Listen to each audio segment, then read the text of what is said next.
ലോകരാഷ്ട്രീയമെന്നും ചൂടുപിടിച്ച ചർച്ചകൾക്ക് വേദിയാകാറുണ്ട്. അതിലെന്നും ഒരു പ്രധാന താരം അല്ലെങ്കിൽ നായകൻ, അതും അല്ലെങ്കിൽ വില്ലൻ സാക്ഷാൽ ഡൊണാൾഡ് ട്രംപ് തന്നെയാണ്.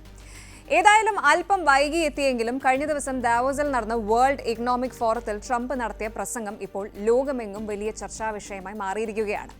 ലോക നേതാക്കളും കോടീശ്വരന്മാരും പങ്കെടുക്കുന്ന വേൾഡ് ഇക്കണോമിക് ഫോറത്തിൽ ട്രംപ് നടത്തിയ 70 മിനിറ്റിലധികം നീണ്ട പ്രസംഗം ഇപ്പോൾ ഇന്റർനെറ്റിൽ തരംഗമാണ്. ഇത് വെറും ഒരു പ്രസംഗമായിരുന്നില്ല, മറിച്ച് ലോകരാജ്യങ്ങൾക്കുള്ള ഒരു തുറന്ന മുന്നറിയിപ്പായിരുന്നു അത്. അതുപോലെ ട്രംപിന്റെ സ്റ്റൈൽ ഒട്ടും ചോരാതെ പലരെയും വിമർശിച്ചും സ്വന്തം നിലപാടുകൾ ഉറക്കെ പറഞ്ഞുമുള്ളതായിരുന്നു ഈ ഒരു പ്രസംഗം. ഗ്രീൻലാൻഡ് മുതൽ കാറ്റാടി യന്ത്രങ്ങളെ വിമർശിക്കുന്നത് വരെ ട്രംപ് ആരെയും വെറുതെ വിട്ടില്ല. ശരിക്കും ഈ ഒരു പ്രസംഗം ഒരു മാസ്റ്റർ പീസ് ആയിരുന്നു എന്ന് പറയണം. എന്തുകൊണ്ട് എന്നൊന്ന് പരിശോധിക്കാം. ഒപ്പം ഈ പ്രസംഗം ആഗോള രാഷ്ട്രീയത്തിൽ ഉണ്ടാക്കിയ തരംഗങ്ങളും ഇപ്പോഴും ഇതിന്റെ ഒരു പ്രതിധ്വനികൾ എങ്ങനെ നിലനിൽക്കുന്നു എന്നും പരിശോധിക്കാം. ഗ്രീൻലാൻഡിനെ കുറിച്ചുള്ള അദ്ദേഹത്തിന്റെ ഐതിഹാസികമായ കാഴ്ചപ്പാടുകൾ, അതുപോലെ യൂറോപ്പിനെയും നേറ്റോയെയും വിമർശിച്ച രീതി, പിന്നെ കാനഡയുടെ മാക്കാണിക്കും അതുപോലെ ഫ്രാൻസിന്റെ ഇമ്മാനുവൽ മാക്രോണിനും നേരെ ഉയർന്ന വിമർശനങ്ങൾ, താരിഫുകളോടുള്ള അദ്ദേഹത്തിന്റെ പ്രണയം, വെനസ്വേലയെക്കുറിച്ചുള്ള പരാമർശങ്ങൾ, പിന്നെ ചില ഭൂമിശാസ്ത്രപരമായ തെറ്റുകൾ, അവസാനമായി കാറ്റാടി യന്ത്രങ്ങളെയും സ്റ്റൂപ്പിഡ് പീപ്പിൾ എന്ന് അദ്ദേഹം വിശേഷിപ്പിച്ചതും ഒക്കെയുണ്ട് ഈ ഒരു സംഭവ ബഹുലമായ പ്രസംഗത്തിൽ. ആദ്യം നമുക്ക് ഗ്രീൻലാൻഡിലേക്ക് പോകാം. ഗ്രീൻലാൻഡിന് മേലുള്ള ട്രംപിന്റെ അടങ്ങാത്ത ആഗ്രഹം തന്നെയാണ് ആദ്യം. ഡൊണാൾഡ് ട്രംപിന്റെ രണ്ടാം ടേം ആരംഭിക്കുന്നത് തന്നെ ഗ്രീൻലാൻഡിനെ ഏറ്റെടുക്കാനുള്ള ആഗ്രഹത്തോടെയായിരുന്നു. ദാവോസ് പ്രസംഗത്തിലും അദ്ദേഹം അത് മറച്ചുവെച്ചില്ല. തന്റെ പ്രസംഗത്തിൽ നിന്ന് ഗ്രീൻലാൻഡ് വിഷയം ഒഴിവാക്കാൻ ശ്രമിച്ചെങ്കിലും ലോകത്തിന്റെ നെഗറ്റീവ് റിവ്യൂ ഭയന്നാണ് അത് ഉൾപ്പെടുത്തിയതെന്നായിരുന്നു ട്രംപ് തമാശ എന്നോണം പറഞ്ഞത്. ചുരുക്കത്തിൽ ഗ്രീൻലാൻഡ് പിടിച്ചെടുക്കുന്നതിനെ കുറിച്ച് സംസാരിച്ചില്ലെങ്കിൽ തന്റെ പ്രസംഗം പൂർണ്ണമാകില്ലെന്ന് അദ്ദേഹം വിശ്വസിക്കുന്നു. യുണൈറ്റഡ് സ്റ്റേറ്റ്സിന് അല്ലാതെ മറ്റാർക്കും ഗ്രീൻലാൻഡിനെ സംരക്ഷിക്കാനുള്ള ശേഷിയില്ല എന്നാണ് ട്രംപ് അവകാശപ്പെട്ടത്. ഗ്രീൻലാൻഡിന്റെ കാര്യത്തിൽ അമേരിക്കയ്ക്ക് മാത്രമേ ആധിപത്യം പുലർത്താൻ കഴിയൂ എന്നൊരു സന്ദേശമാണ് ട്രംപ് ഇതിലൂടെ നൽകിയത്. രണ്ടാം ലോക മഹായുദ്ധകാലത്ത് ഡെൻമാർക്കിനെ സംരക്ഷിച്ചതിന് അവർ അമേരിക്കയോട് കടപ്പെട്ടിരിക്കുന്നുവെന്നും ഗ്രീൻലാൻഡിനെ വിട്ടുകൊടുക്കാൻ തയ്യാറാകാത്തതിന് ഡെൻമാർക്ക് നന്ദിയില്ലാത്തവരാണ് എന്നും ട്രംപ് തുറന്നടിച്ചു. ഇത് ഡെൻമാർക്കിന് വലിയ തിരിച്ചടിയായിരുന്നു. ട്രംപ് പറയുന്നത് കേട്ടാൽ ഗ്രീൻലാൻഡ് അമേരിക്കയുടെ അവകാശമാണ് എന്ന് തോന്നിപ്പോകും. അങ്ങനെയായിരുന്നു ആ ഒരു പ്രസംഗം. ഒരു രാജ്യത്തിന്റെ പ്രദേശം സ്വന്തമാക്കാൻ സൈനിക ശക്തി ഉപയോഗിക്കില്ല എന്ന് പറഞ്ഞുവെങ്കിലും ഗ്രീൻലാൻഡ് അമേരിക്കയ്ക്ക് എത്രത്തോളം പ്രധാനമാണ് എന്ന് അദ്ദേഹം പലപ്പോഴും സൂചിപ്പിച്ചു. ഇത് വെറും ഒരു തമാശയായിരുന്നോ അതോ ഒരു സ്ട്രാറ്റജിക് മൂവ് തന്നെ ആയിരുന്നു എന്നത് ഇപ്പോഴും ചർച്ചാ വിഷയമാണ്. ഇനി യൂറോപ്പ്, നേറ്റോ, കാർണി, മാക്രോൺ, അങ്ങനെ ആരെയും വെറുതെ വിട്ടിട്ടില്ല ട്രംപ്. ദാവോസ് പ്രസംഗത്തിൽ ട്രംപ് ആരെയും വെറുതെ വിട്ടില്ല. യൂറോപ്പിനെയും നേറ്റോയെയും അദ്ദേഹം രൂക്ഷമായി വിമർശിച്ചു. യൂറോപ്യൻ നേതാക്കൾ കുടിയേറ്റം, സുരക്ഷ, സാമ്പത്തികം എന്നിവ കൈകാര്യം ചെയ്ത രീതിയെ അദ്ദേഹം പരിഹസിച്ചു. യൂറോപ്പിലെ പല സ്ഥലങ്ങളും ഇപ്പോൾ കണ്ടാൽ പോലും തിരിച്ചറിയാൻ പറ്റാത്ത അല്ലെങ്കിൽ കഴിയാത്ത രീതിയിലായിരിക്കുന്നു എന്ന് ട്രംപ് പരിഹസിച്ചു.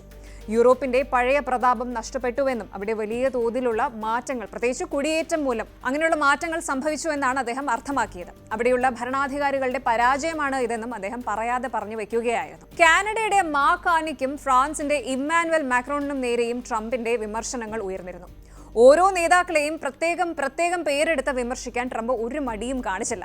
ഇതൊരു തരത്തിൽ അദ്ദേഹത്തിന്റെ സിഗ്നേച്ചർ സ്റ്റൈൽ ആണെന്ന് വേണം പറയാൻ.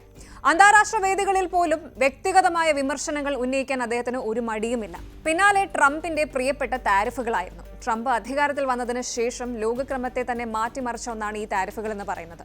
ദാവോസ് പ്രസംഗത്തിലും അദ്ദേഹം താരിഫുകളെ കുറിച്ച് സംസാരിച്ചിരുന്നു. താരിഫുകൾ എന്ന ആയുധം ഇല്ലായിരുന്നുവെങ്കിൽ എനിക്കിതിനൊന്നും സാധിക്കില്ലായിരുന്നു, നേടിയെടുക്കാൻ കഴിയില്ലായിരുന്നു എന്ന് അദ്ദേഹം അടിവരയിട്ട് പറഞ്ഞു.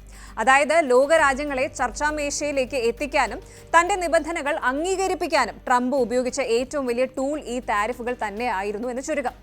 താരിഫുകൾ ഇല്ലാത്ത ഒരു ലോകം അദ്ദേഹത്തിന് ചിന്തിക്കാൻ പോലും കഴിഞ്ഞിരുന്നില്ല. താരിഫുകൾ ഉണ്ടെങ്കിൽ മറ്റ് രാജ്യങ്ങൾ വേഗത്തിൽ കാര്യങ്ങൾ ചെയ്യുമെന്നും അദ്ദേഹം വാദിച്ചു.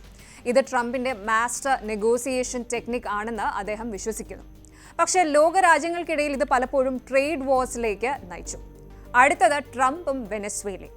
വെനസ്വേലയിൽ ഒരു സർപ്രൈസിംഗ് സ്ട്രൈക്ക് നടത്തിയതിനു ശേഷം അവിടുത്തെ നേതാവ് നിക്കോളാസ് മഡൂറോയെ പിടികൂടിയതിനെ കുറിച്ചും ട്രംപ് ദാവോസിൽ സംസാരിച്ചു.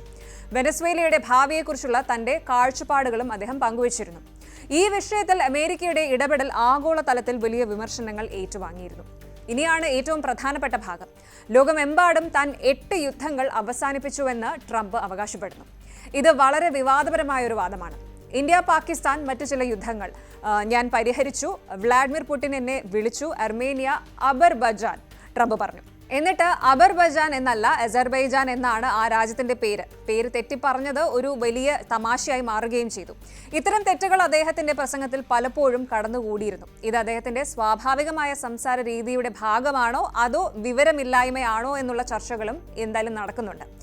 ഇനി കാറ്റാടി യന്ത്രങ്ങൾ, അതായത് വിൻഡ് മിൽസ്, ഊർജം, വിഡ്ഢികളായ ആളുകൾ ഏതൊക്കെയാണ്? ഇതാണ് ഇനിയുള്ളത്. പരിസ്ഥിതി സൗഹൃദ ഊർജ്ജ നയങ്ങളെ വിമർശിക്കാൻ ട്രംപ് ദാവോസ് വേദി ഉപയോഗിച്ചു. പരിസ്ഥിതി സൗഹൃദ നയങ്ങളെ ചരിത്രത്തിലെ ഏറ്റവും വലിയ തട്ടിപ്പ് എന്നാണ് ട്രംപ് വിശേഷിപ്പിച്ചത്. ലോകം മുഴുവൻ ആഘോഷിക്കുന്ന ഗ്രീൻ ന്യൂ ഡീലിനെ ഗ്രീൻ ന്യൂ സ്കാം അഥവാ പച്ചയായ തട്ടിപ്പ് എന്ന് വിളിച്ച് അദ്ദേഹം പരിഹസിച്ചു. കാറ്റാടി യന്ത്രങ്ങളെ, അതായത് വിൻഡ് പ്രത്യേകിച്ച് ട്രംപ് ലക്ഷ്യം വെച്ചിരുന്നു. അവ യൂറോപ്പിലെങ്ങുമുണ്ട്, ട്രംപ് പറഞ്ഞു. അവ ലൂസേഴ്സാണ്, വിഡ്ഢികളായ ആളുകൾ വാങ്ങിയതാണ്. ഓരോ തവണ കറങ്ങുമ്പോഴും നിങ്ങൾക്ക് $1000 നഷ്ടപ്പെടും. ഊർജ്ജത്തിൽ നിന്ന് പണം ഉണ്ടാക്കണം, നഷ്ടപ്പെടുത്തരുത്. യൂറോപ്പിലെ കാറ്റാടി യന്ത്രങ്ങളെക്കുറിച്ച് അദ്ദേഹം പറഞ്ഞത് ഇങ്ങനെയായിരുന്നു. വിൻഡ് മില്ലുകൾ പക്ഷികളെ കൊല്ലുകയും പ്രകൃതി ഭംഗി നശിപ്പിക്കുകയും ചെയ്യുന്നുവെന്നും അദ്ദേഹം വാദിച്ചു.